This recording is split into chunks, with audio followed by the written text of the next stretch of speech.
आज की क्लास में हम देखेंगे बौद्ध धर्म से संबंधित प्रमुख बौद्ध स्थल। लुम्बिनी में भगवान बुद्ध का जन्म हुआ था। इस स्थान की आधुनिक स्थिति रुम्निदेई है, जो नेपाल की तराई क्षेत्र में स्थित है। अशोक स्तंभ यहाँ विद्यमान है, जिस पर अंकित अभिलेख से पता चलता है कि सम्राट अशोक ने अपने राज्याभिषेक के बाद 20वें वर्ष में इस स्थल की यात्रा की थी। अशोक के इस अभिलेख पर यह शब्द अंकित है, यहाँ भगवान बौद्ध पैदा हुए थे। इससे असंदिग्ध रूप से भगवान बुद्ध के जन्म की पहचान हो जाती है। अशोक स्तंभ के अलावा यहाँ एक प्राचीन चैत्य भी है, जिसमें एक मूर्ति पर भगवान बुद्ध के जन्म का दृश्य अंकित है। बोधगया में भगवान बुद्ध ने सम्यक संबोधित प्राप्त की थी। सारनाथ, यहाँ भगवान बुद्ध ने अपना प्रथम उपदेश दिया था। यह धर्म चक्र परिवर्तन का स्थान है। अशोक ने यहाँ कई स्मारक स्थापित किए, जिनमें प्रसिद्ध अशोक स्तंभ, जिसके शीर्ष भाग पर 4 सिंह की मूर्तियाँ अंकित है। चारों दिशाओं में निर्भीकतापूर्ण शांति है और सद्भावना के बुद्ध संदेश की घोषणा का यह प्रतीक है। 5वीं और 7वीं शताब्दी में क्रमशः फाहियान और हुइयान त्सांग ने इस स्थान की यात्रा की और इसके विषय में महत्वपूर्ण विवरण दिए। 12वीं शताब्दी के पूर्व में कन्नौज के राजा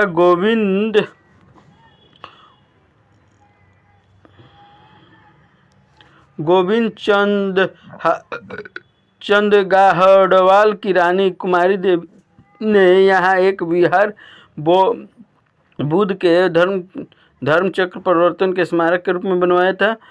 वाराणसी से सारनाथ की ओर आने पर सारनाथ के समीप एक ऊंचा भव्य स्तूप दिखाई पड़ता है, जिसे आजकल चौखंडी कहते हैं।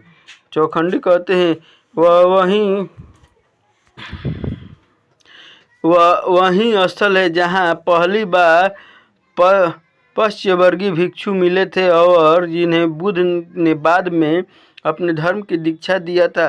सारनाथ में भगवसेसु में सबसे अधिक महत्वपूर्ण खामेख स्तूप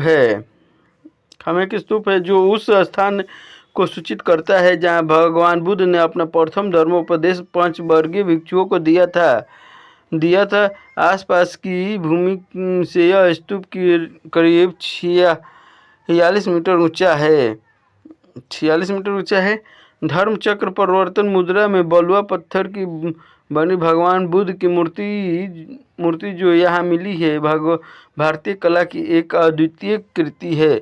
कुशीनगर, यहीं के साल 1 में 80 वर्ष की अवस्था में बुद्ध ने निर्वाण प्राप्त किया था। इस स्थान की पहचान आजकल के उत्तर प्रदेश के गोरखपुर जिले में स्थित कसिया नामक स्थान से की गई है, लेकिन अब वर्तमान में जो कुशीनगर जिला हो चुका है और कसिया नहीं कांसिया है। फाहियान और हुइयान त्सांग ने कुशीनगर को उजड़ती हुई अवस्था में देखा था। कुशीनगर में स्थित परिनिर्वाण चैत्य गुप्त काल में निर्मित किया गया। अशोक ने यहाँ एक स्तूप बनवाया था। कुशीनगर के माथा कुंवर का कोट नामक स्थान में भगवान बुद्ध के परिनिर्वाण प्राप्त की 86 की स्थिति में भव्य मूर्ति मिली है। कुशीनगर में रामनगर नामक उस स्थिति को सूचित करता है जहाँ भगवान बुद्ध का दाह संस्कार किया गया था और उनके धातु अवशेष को 8 भाग किए गए थे। श्रावस्ती, यह प्राचीन कौशल देश की राजधानी थी। श्रावस्ती के प्रसिद्ध सेठ अनाथ पिंडिक ने यहाँ बुद्ध और भिक्षु के निवास के लिए प्रसिद्ध जेतवन विहार बनवाया था। संकसाय आज इसका नाम संकिया बसतपुर है, जो फर्रुखाबाद जिले उत्तर प्रदेश में है। यहाँ भगवान बुद्ध त्रयसिंह लोक से उतरे थे। राजगिरी इसका आधुनिक नाम राजगीर है, जो पटना जिले बिहार में स्थित है। यह मगध राज्य की राजधानी था, जिसका बौद्धों के लिए अनेक दृष्टिकोणों में महत्व है। यहाँ भगवान बुद्ध ने अनेक बार वर्षावास किया और यहीं देवदत्त ने उनकी जान लेने का प्रयत्न किया था। इसी नगर में व्यवहार पर्वत की सप्तपर्णी गुफा में भगवान बुद्ध के परिनिर्वाण के बाद प्रथम बौद्ध संगति हुई। अनेक प्राचीन स्थलों की खोज राजगीर के भग्न अवशेषों में की जा सकती है। जरासंध की बैठक को कुछ विद्वानों ने पीपल का निवास स्थान माना है। कुछ पाली ग्रंथों की प्रथम संगति के संयोजन महाकश्यप के निवास स्थान को पीपल गुहा कहा गया है। गृहकूट, जहाँ भगवान बुद्ध अक्सर निवास करते थे, राजगृह के समीप ही है। वैशाली यह लिच्छवियों की राजधानी थी। इसका आधुनिक नाम बसाड़ है, जो जिला मुजफ्फरपुर बिहार में है। बिहार प्रारंभिक युग में बौद्धों का एक प्रधान केंद्र थी। भगवान बुद्ध अपने जीवन काल में इस नगरी में 3 बार गए थे। यहीं भगवान बुद्ध ने यह घोषणा की थी कि 3 महीनों बाद वे महापरिनिर्वाण में प्रवेश करेंगे। भगवान बुद्ध के महापरिनिर्वाण के बाद लिच्छवियों ने उनके धातुओं में से प्राप्त अपने भाग पर एक स्तूप का निर्माण वैशाली में किया था।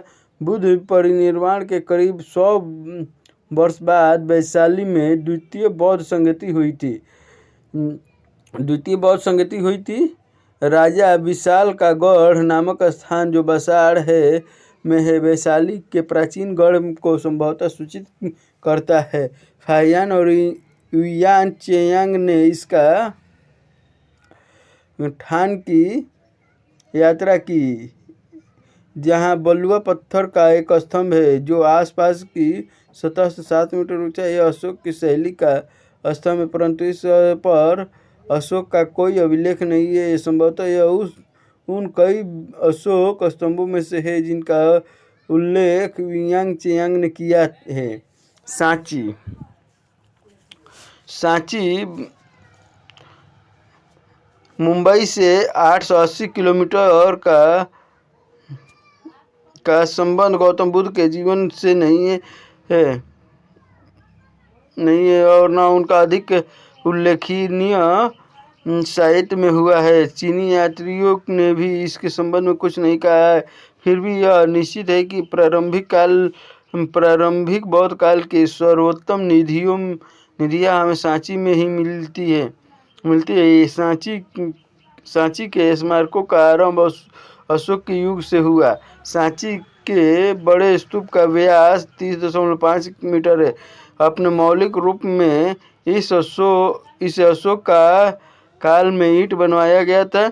बाद में इसके आकार को दोगुना किया गया।